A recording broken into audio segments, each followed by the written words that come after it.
En ce 30 juillet, c'est grande liesse au château de Montségur. Le marquis et la marquise de Pracontal marient leur fille unique, Lucie, avec le comte de Cassonnas. Allez, réveillez-vous, activez-vous aujourd'hui. Ce n'est pas un jour pour les flemmards. On marie notre jolie Lucie, je vous dis. Pas le temps pour les bavardages. Nous avons encore beaucoup de travail. Nous allons concocter un repas du terroir et le plat préféré de notre Lucie. Vous savez quoi? Une omelette aux truffes. Carotte, carotte, où es-tu? Oui, j'arrive. Tu as ce que je t'ai demandé? Oui, voilà les œufs. Bien, bien. Et salade? Où est salade? Voilà, j'arrive. Tu as le sel? Oui, voilà le sel. Bon, je crois que j'ai tout ce qu'il me faut. Cette fois-ci, il ne me manque rien. Ô enfant des lunes, j'ai oublié les truffes. Potiron, où est Potiron? Potiron, te voilà enfin. Et les truffes, où les as-tu mises? Les truffes? Mais quelles truffes? Eh bien, les truffes, les rabasses, les diamants noirs pour l'omelette. Omelette? Mais quelle omelette? Mais ce n'est pas possible, Potiron. Réveille-toi. Le mariage, l'omelette aux truffes. Le mariage? Mais quel mariage? Mais tu te moques de moi. Ah, le mariage! L'omelette et les truffes. Oui, voilà. Alors maintenant, donne-moi les truffes. C'est salade qui les a. C'est pas vrai, c'est toi, Carotte. Ah non, c'est Potiron. Moi? Eh bien... Eh bien quoi? Je crois que j'ai oublié le panier. Mais ce n'est pas possible. Qui m'a donné une équipe pareille? Allez vite me le chercher. Les invités sont arrivés et nous n'avons pas encore les truffes.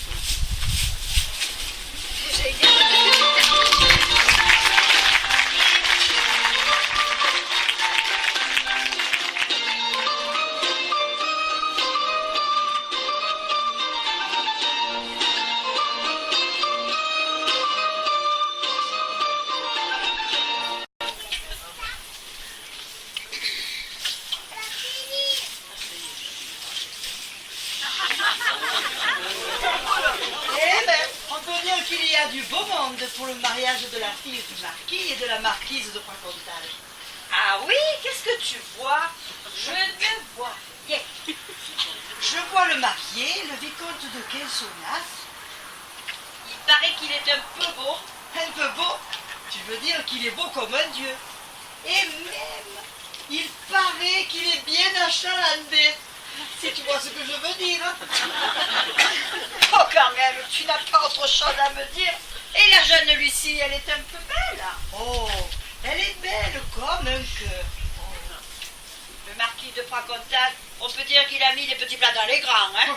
Il n'y a pas que le marquis de Pracontal. Mais qu'est-ce que tu veux dire, hein? Monsieur le curé. Eh bien, quoi, monsieur le curé?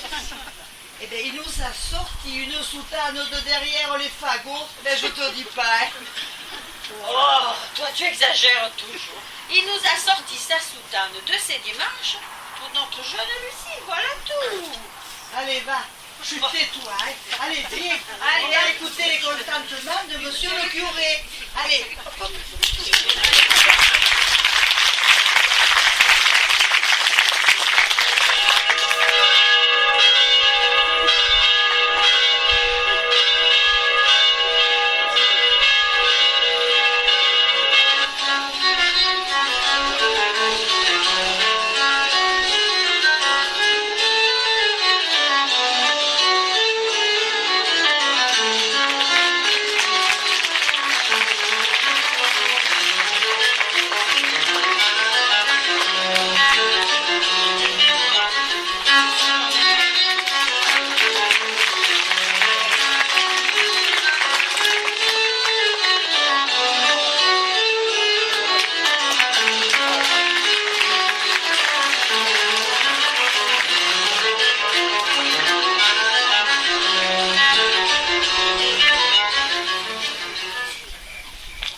Nous allons procéder au mariage de Lucie de Pracontal avec le vicomte de Quinsonnas. Lucie de Pracontal, voulez-vous prendre Lucie, fille du marquis de la marquise de Pracontal, voulez-vous prendre pour époux le vicomte de Quinsonnas ici présent? Oui, je le veux. Monsieur le vicomte de Quinsonnas, voulez-vous prendre pour épouse la charmante, la délicieuse Lucie de Pracontal ici présente? Oui, je la veux. Monsieur l'enfant. Par les pouvoirs qui me sont conférés, et devant Dieu, je vous déclare mari et femme. Vive les maris!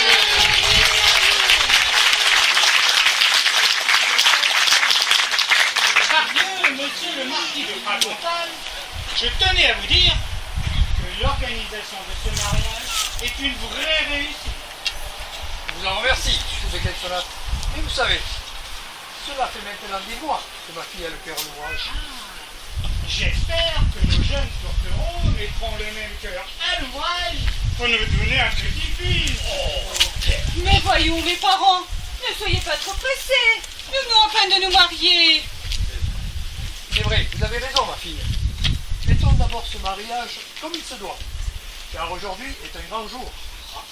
Oui, aussi, je vous ai réservé une petite surprise. Oh oui, j'adore les surprises. Allez, père, dites-moi. Mais qu'est-ce que c'est? Qu'est-ce que c'est? Faites entrer la surprise. Quelle surprise! C'est plaisir, bravo. Pour la première fois dans nos contrées, le seul, l'unique, le courage dressant de bêtes sauvages. J'ai nommé un commun parti.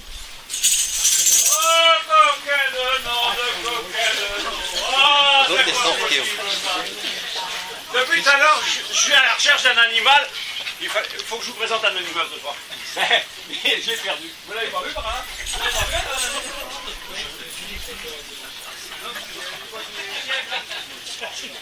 Vous voulez dépasser cet animal? Va le tuer! Ah, j'aperçois là-bas. Oh, il est dans le côté. Qu'est-ce que c'est comme chose?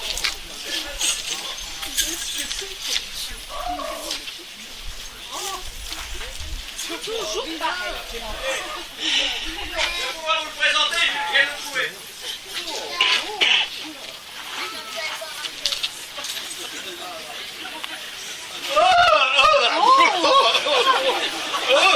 On est content de perdu un affaire pareil. On va faire du milliard, mais c'est monsieur dame quand même.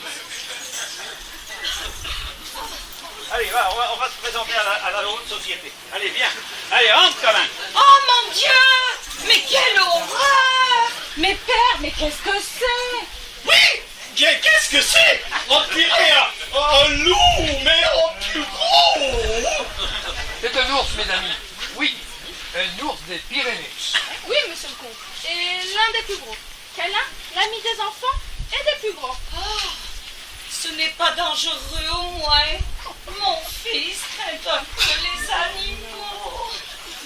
crainte, madame la comtesse. Notre grande dresseur, c'est se faire respecter les animaux sauvages. Un animal sauvage. Mais Un animal sauvage. Mais n'ayez crainte, il est tout doux aujourd'hui. Il est dans un bon jour. Allez, madame Lucie. Hop, hop, hop. Vous avez Qu'est-ce qu'il a au bras? Mais dites-moi, qu'est-il arrivé à votre bras, mon brave? Non, mais madame la comtesse, vous savez, ces animaux, ils ont des réactions. Un jour, on lui donnait à manger, il a pris mon bras pour un gigot. Quelle horreur! Quelle horreur! Et alors, vous savez, le médecin guérisseur, il rigole pas, hein? Pour une égratignure, il coupe le bras. Oh! Et là, à votre œil. Oh, bah ça, l'œil, ça, c'est autre chose. Vous savez, ça a des griffes, cet animal. Et pas toujours de bonne humeur. Et puis là, vous voyez que ça. Mais si je vous montrais à l'entrechambre une morsure. Ne m'en dites pas plus, je crois que j'en ai assez entendu. Mais, maman, ce n'est pas racamode partout, mais racamodé de partout. Mais n'ayez pas peur. Aujourd'hui, il est dans un bon jour. Regardez, il est très calme. Oui, madame Lucie. Approchez-le, touchez-le, caressez-le. Il n'y a pas commode cette bête. Oh, père, mais c'est très doux. C'est vrai qu'il a l'air gentil. Je vais pouvoir le garder au moins. Vous pensez que c'est une bonne idée, mon épouse? Mais c'est une très bonne idée, mon époux. Je préfère rester à l'écart. Son odeur m'incommode. Elle est pestilentielle. Mais ma mère, ce n'est pas raccommodé de partout. C'est l'ours, non? C'est raccommodé de partout qui fait comme ça. Ah! Venez, madame la comtesse. On va s'approcher. On ne va pas avoir peur d'une petite bête poilue. Hein, Guélin? Vous croyez? Il me semble entendre mon époux. Avancez, avancez. Il est doux comme un agneau. Oh, mais quand même! Avancez. Faites attention, ma mère! allez-y, madame la comtesse. Les femmes d'abord. Madame la comtesse va se faire divorcer! Je n'arrivais pas tant. Il est vraiment imprévisible. Mais aussi, c'est votre chapeau avec cette plume de faisan. Il a dû vous prendre pour un gibier. Un gibier, moi? Oh mon Dieu! Mais vous en avez de bonnes, madame la marquise. J'ai failli, par votre faute, me faire éventrer par cette chose venue tout droit de chez Lucifer. Ah, mais vous avez à peine une égratignure. Regardez votre chapeau. Il est à peine en poussière. Oh! Pardieu, vous allez bien, mon épouse? Un petit câlin n'a jamais fait de mal à personne. Je vais bien, je vais bien. J'ai failli me faire tuer par ce monstre. Il m'a prise pour je ne sais quel gibier. Mais vous vous rendez compte de tout cela? Je vous tiens pour entièrement responsable. Moi, pardieu, mais je n'ai rien fait. Mais venez, mes parents. Câlin, moi, maintenant. Nous allons nous rafraîchir après toutes ces émotions. Veuillez accepter nos sincères excuses, madame. J'espère pouvoir me faire pardonner au plus vite. Les serviteurs ont dressé une table. Aussi, nous vous invitons tous à venir festoyer et à boire notre petit pastel pour une table bien garnie.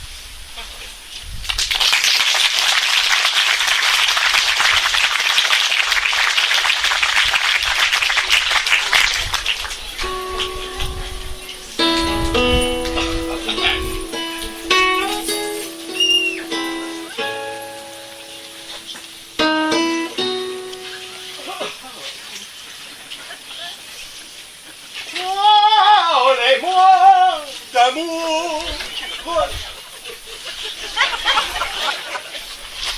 Parlez-moi d'amour. Redites-moi des choses tendres. Votre beau discours, mon cœur n'est pas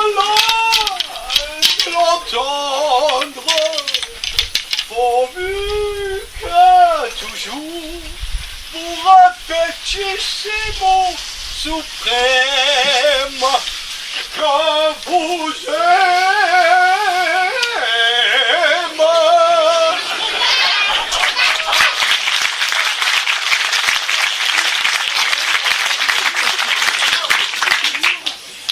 Sérieux?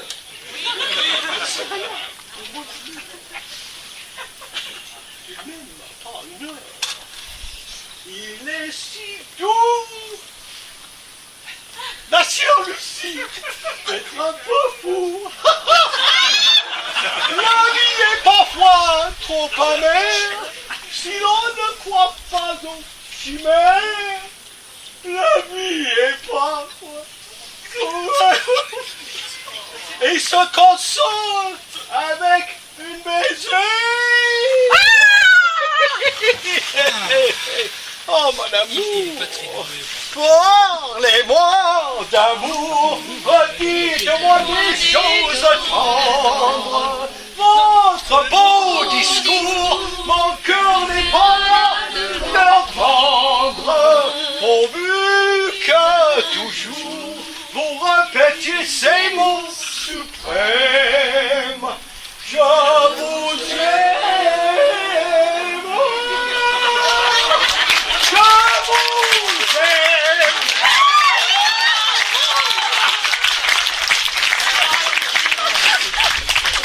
Mon enfant, tu es le plus beau.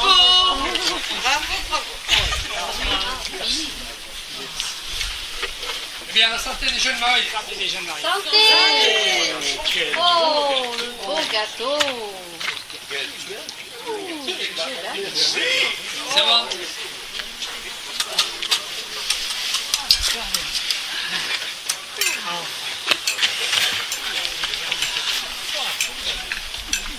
Servante, apportez-moi un peu de cette omelette. Mon assiette est presque vide. Vous avez dû la remplir à la petite cuillère. Oui, madame la marquise. Car cette distraction m'a donné une faim de loup. Bien, madame la marquise. Pardieu, une fin d'ours, dirais-je plutôt. Non, monsieur le marquis. Boudiou, madame. Vous avez un bon coup de fourchette. J'espère que votre jeune Lucie n'a pas hérité de votre habitude. En plus de sa dot, dans la famille, nous aimons les femmes intelligentes et fluettes. N'est-ce pas, mon mari? Pardieu, si la marquise de Pracontal est aussi généreuse dans sa forme que dans sa dot, pardieu, nous en serons bien aises. Ne vous en faites donc pas, madame de Quinsonas. Vous savez, ma fille Lucie mange comme un petit moineau-chétif. Oh, Elle chante comme une cigale. Les cigales. Et en plus, elle ne boit que de l'eau de Saint-Charles. Oui, madame de Quinsonas. L'eau de Saint-Chante est réputée pour sa pureté, claire et revigorante. oh, je pense, mon épouse, que vous ne manquez pas de vigueur. De toute façon, et puis d'abord, je ne suis quand même pas une barrique. Je suis une vraie chèvre. Je ne mange que de la verdure. Regardez, mon bracelet danse autour de mon poignet. Alors, ce doit être la chaleur, car vous êtes vraiment toute con. Camp de lune, madame, cessez donc d'importuner la marquise et laissez-nous profiter de ce merveilleux tricastin et de cette merveilleuse omelette aux truffes bénie des dieux. C'est bien vrai, monsieur de Quinsonas. Mais nous ne sommes pas ici pour parler d'Isette. Un jour de mariage. Vous souvenez-vous, ma tendre épouse, le jour de nos épousailles? Bien entendu, je m'en souviens comme si c'était hier. Avec mon époux, nous avions organisé une partie de clean Ah musette. oui, moi aussi je m'en souviens comme si c'était hier. Elle était tellement essoufflée d'avoir couru dans tous les recoins du château que son corsage à mon frère. J'en étais rouge, comme un gratte-cul. Pardieu, je me serais damné pour voir ça, madame la marquise. Un peu de retenue, mon époux, je vous prie. Madame la marquise devait avoir mangé un peu trop vite son gâteau de mariage. Sans doute. qui lui avait provoqué des belles foules rouges. Belle fouille rouge. Comment ça, des belles fouilles rouges?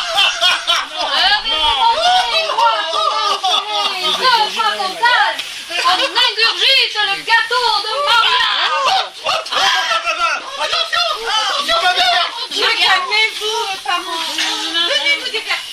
Et si nous organisions la même partie de Kilmusel? Bonne idée, ma fille. Cessons nos querelles et allons nous rappeler notre jeunesse. Allons-y, ma mère. Les demoiselles partent se cacher et les hommes partiront à la recherche dès qu'elles auront fini leur